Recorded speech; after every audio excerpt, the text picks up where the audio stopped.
কোথায় হারিয়ে গেল সোনালী দিনগুলো সেই? আজ আর নেই। একই সে বাগানে এসেছে নতুন কুঁড়ি, তবে নেই যোগবনিত বা বিউটিফুল ফুটবলের দূতি।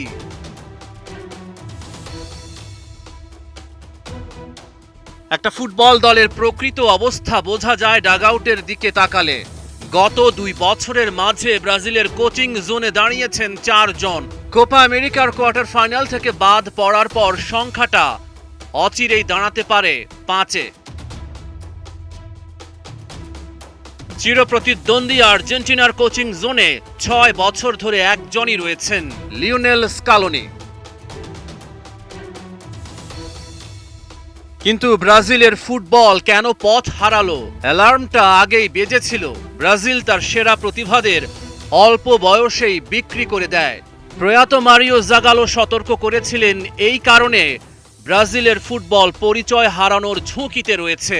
প্রতি বছর শত শত ফুটবলারকে বিশ্বের বিভিন্ন প্রান্তে পাঠিয়ে দিচ্ছে ব্রাজিলের ক্লাবগুলো।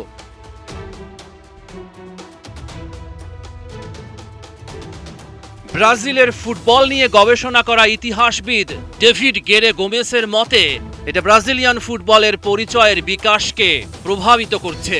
সবচেয়ে প্রতিভাবান খেলোয়াড় যারা ব্রাজিলের পদ্ধতিতে খেলার সিদ্ধান্ত নিতে সক্ষম, তারা তাদের নিজের দেশে প্রতিভা বিকাশের জন্য প্রয়োজনীয় সময় থেকে বঞ্চিত হচ্ছেন।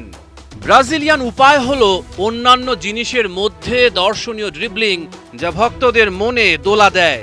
এটা ব্রাজিলের ফুটবল পরিচয়ের একটা বড় অংশ।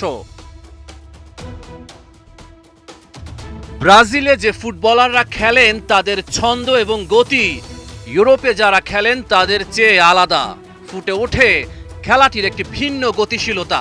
ইউরোপে খেলা ফুটবলার আর ব্রাজিলে খেলা ফুটবলার, দুটি পরিচয় তখন কোপা আমেরিকা বা বিশ্বকাপে ব্রাজিল জাতীয় দলের সমন্বয়ের সমস্যা হিসেবে ধরা দেয়।